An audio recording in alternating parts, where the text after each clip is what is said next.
আগামী নির্বাচনে বিএনপি জোট এবং জামায়াত জোট উভয় জোটে বলছে কোরআন সুন্নাহ বিরোধী কোনো আইন করা হবে না।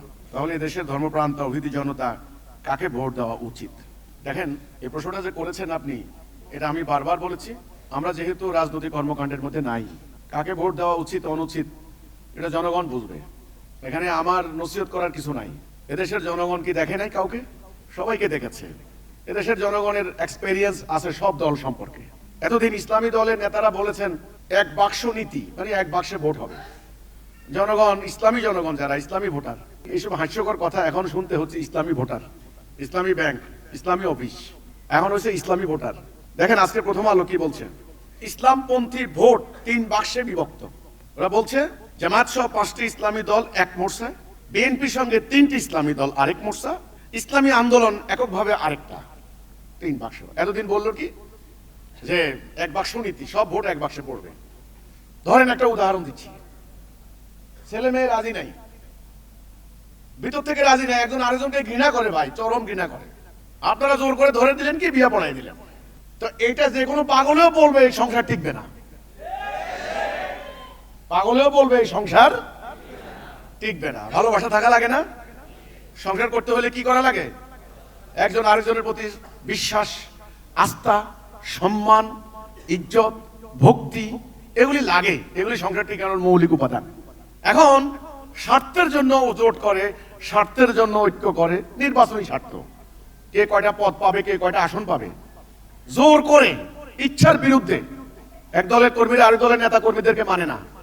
প্রমাণ, যখন জোট হচ্ছিল মানে কিভাবে গলায় গলায় কি সুন্দর কথা, যখন জোট ভেঙে গেল দেখলাম উভয় পক্ষের কর্মীদের গালাগালি, এত অসম্মান, এত অশ্রদ্ধা একদল আরেক দলের নেতাদেরকে করেছে।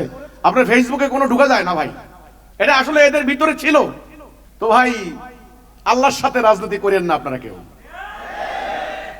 রাজনীতি পাবলিকের সঙ্গে করেন, পাবলিক যেরকম আপনারা সেরকম হবেন, অসুবিধা কি? আপনি প্রশ্ন করেছেন ভোট কাকে দেওয়া বলে মনে করেন। আমরা যেহেতু রাজনীতি করি না, আমি কাউকে বলি না অমুকরে ভোট দাও, অমুকরে ভোট দিও না ইত্যাদি। আমাদের কোনো সমর্থন, কারো পক্ষে বিপক্ষে অনুপ্রেরণা দেওয়া, সমর্থন করা কিচ্ছু না। আমি মনে করি জনগণ দেখেছে সবাইকে, জনগণ সবাইকে দেখেছে, সব দলের নেতাদের চরিত্র বুঝেছে, সব দলের কর্মীরা জনগণের কাছেই আছে। কোর্ট কাছারিতে ওকালতি করে, অফিস আদালতে চাকরি করে, ব্যাংকে চাকরি করে, বাজারে ব্যবসা করে, স্কুলে মাস্টারি করে, কলেজে মাস্টারি করে। তো কাজেই সব দলের নেতা কর্মীর চরিত্র কেমন, ভিতর কেমন, বাহির কেমন, জনগণ কি দেখে নাই? দেখেছে। তাহলে আমি আবার নতুন করে কি বলবো? আপনি কি মনে করেন আমার কিছু মনে করার নাই?